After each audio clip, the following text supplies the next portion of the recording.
College তো খালি থাকবে না, কোনো না কোনো অধ্যক্ষ আসবেন, তিনি যেন উন্নয়ন কর্মকাণ্ডগুলোকে অব্যাহত রাখেন। আমি সরকারি আদেশের মাধ্যমে ওএসডি হয়েছি, কোন কারণে হয়েছি তা তো আমি জানি না, তবে সরকারি চাকরিতে বদলি একটা চলমান প্রক্রিয়া, সরকারি আদেশে সেই চলমান প্রক্রিয়ার প্রতি আমি শ্রদ্ধাশীল, যথা নিয়মে সরকারি আদেশের প্রতি শ্রদ্ধা রেখেই আমি চলে যাব। আমি চাই এই কলেজের দিন দিন উত্তরোত্তর সফলতা অব্যাহত থাকুক, এই কলেজ এগিয়ে যাক, এখানকার শিক্ষার্থীরা দেশ জাতি গড়ার সেবায় আত্মনিয়োগ করুক।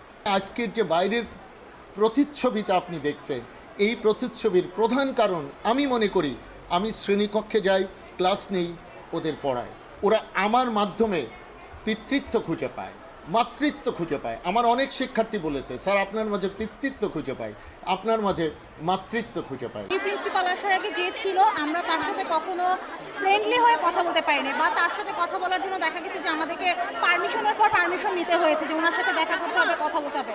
বাট আমাদের আবুল কালাম আজাদ স্যার আসার পর থেকে দেখা গেছে যে ওনার সাথে আমাদের কোনো পারমিশন নিয়ে কথা বলতে হয়নি। আমাদের যখন যে সমস্যা হয়েছে আমরা তার কাছে গিয়ে আমরা কথা বলেছি।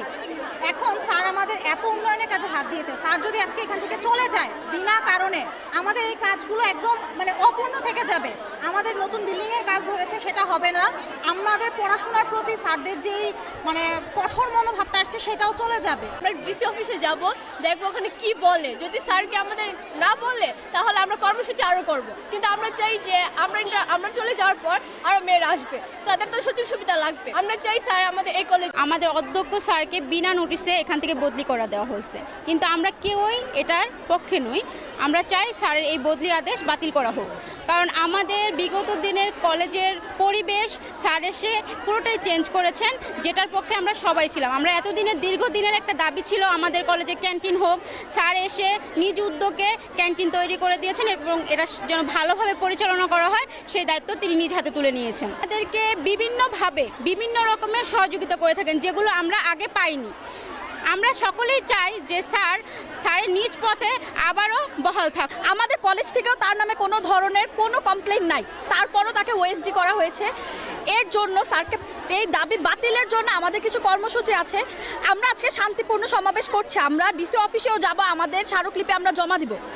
কিন্তু যদি স্যারকে তার পুরনো স্থানে ফেরত দেওয়া না হয়, আমরা তার পরবর্তী কর্মসূচিগুলো হলে আমাদের কলেজে কোনো পরীক্ষা হবে না, সকল ধরনের কার্যক্রম বন্ধ থাকবে। প্রয়োজন হলে আমরা রাস্তায় নামতেও রাজি, কিন্তু স্যারকে স্যারের স্থানে ফেরত দিতে হবে, স্যারকে স্যারের পজিশনে ব্যাক করতে হবে। কোনো কারণ ছাড়া ওএসডি করার কোনো ধরনের যুক্তি আমরা দেখছি না।